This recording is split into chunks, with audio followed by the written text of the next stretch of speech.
আজকে মাছ রান্না করতে গিয়ে ডাবল লবণ দিয়ে ফেলাইছি, কিন্তু খাওয়ার মতো একদমই অবস্থা ছিল না। লাস্টে কি করলাম, কিভাবে খাওয়ার মতো যোগ্য করে তুললাম, যাই হোক সেই ভিডিওটা আজকে নিয়ে আসলাম। আসসালামু আলাইকুম, কেমন আছেন সবাই? আশা করি ভালো আছেন। আমি আলহামদুলিল্লাহ ভালো আছি। শাহনাজ ব্লগ অ্যান্ড কুকিংয়ে আরেকটা লং ভিডিও নিয়ে আসলাম।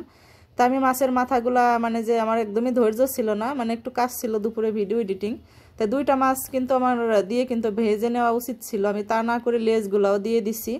কড়াইটা কিন্তু ছোট, আর মাছগুলো এমনি ছোট দেখা গেল, এতটাও ছোট না। তাই যাই হোক মানে যে মানে বেশি হয়ে গেছে। ডুবো তেলে যদি মাছগুলো ভাজা হয় তাহলে সুন্দর মতো উঠে যায়।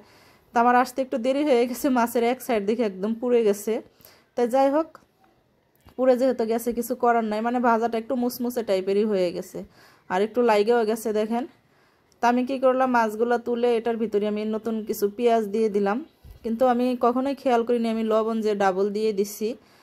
আর মাছ ভাজার সময় মনে হয় একটু লবণ বেশি হয়েছিল, তারপরে একটু পুড়ে গেছে, তিতা একটু এমনিও তিতা লাগছে। তাই এই তরকারিটা আমি খাওয়ার যোগ্য করে তুললাম, লাস্টে কিন্তু একদমই চেটেপুটো খাওয়া হয়ে গেল।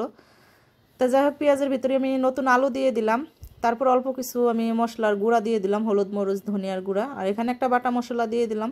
আমার রান্নার এই মশলাটা না দিলে মনে হয় যে আমি খাইতেই পারি না, কেননা আমার এটা খেতে খেতেই আমার অভ্যাসটা হয়ে গেছে। এটাই আমার মনে হয় যে একটা সিক্রেট মশলা আমার কাছে ভালো লাগে। তাই যাই হোক, আমি তারপরে কিছু কাঁচামরিচ ফালি দিয়ে দিলাম, দিয়ে তারপরে বেশ কিছুক্ষণ কষাবো।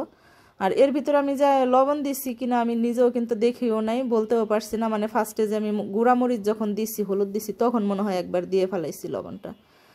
তাই যাই হোক, ফিরে আবার ডাবলও দিচ্ছি। তারপরে যা একটু পানি দিয়ে সুন্দর করে কষিয়ে নিব। আর নতুন আলু দিয়ে কিন্তু এখন যে কোনো তরকারি রান্না করলে এমনিতেই ভালো লাগে। মানে আমার হাজব্যান্ড বলছে, তুমি মাছের মাথা দুইটা আর লেঞ্জা দুইটা শুধু ভুনা করো, এটা তো আমরা দুইজনেই খাবো, কেননা ছেলে তো আর খাবে না এগুলা, তো অল্প একটু ভুনা করলেই হবে। তাই ভাবলাম যে নতুন আলু আনছে, তাই এখান থেকে একটু দিই। তো ভাগ্য ভালো, দেখেন আলুও দিচ্ছিলাম, আলুতেও কিন্তু লবণ কাটে নাই।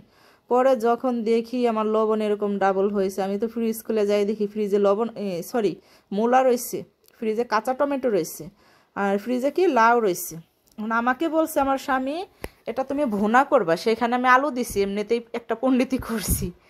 তা যাই হোক, এখানে তো ফিরে আমি মূলা টমেটো দিলে আমাকে আরও রাগ করবে। পরে বেলকনিতে দৌড়ায় গেছি, যাই দেখি না পুঁই শাকের পাতা ছিল। এটা কিন্তু আমার অনেক উপকারে আসছে, কেননা এই পাতাগুলা যে পরিমাণ লবণ টানছে, এটা আমার ওই যে আমি যদি 2-4টা টমেটো দিতাম কিংবা মূলা দিতাম, ওরকম টানতো না, মানে ওই লবণটা কাটতো না। তাই যাক, এটা দেওয়ার জন্য কিন্তু স্বাদটাও দ্বিগুণ হয়ে গেছে। মানে যে আপনার এটার ভিতরে তেল মশলা যাই ছিল, এই যে শাকের জন্য কিন্তু এটা কিন্তু কেটে গেল, আর খেতে কিন্তু ভালো হলো, মানে মশলাদারটা একটু কম হয়ে গেল, আরও বেশি মজা লাগলো, আর লবণটাও কেটে গেল। লাস্টে কিন্তু খেতে অসাধারণ হয়েছিল রেসিপিটা। যাই হোক, যারা আমার ভিডিওটা ফেসবুক থেকে দেখছেন তাদেরকে অসংখ্য ধন্যবাদ, আর যারা ইউটিউব থেকে দেখবেন অবশ্যই আমার চ্যানেলটা সাবস্ক্রাইব করে রাখবেন। আমি একটু এখানে ভাজা জিরার গুঁড়া দিয়ে দিলাম। আর ভিডিওটা একদমই শর্ট, আজকে কেমন হইলো অবশ্যই আমাকে কমেন্ট করে বলবেন। আর যাই হোক, এটা কিন্তু খেতে অনেক মজা হয়েছিল। আমার হাজব্যান্ড বলছে, তোমাকে না শাক পাতা দিতে না করছিলাম, কে দেখো এটা শাক পাতা না।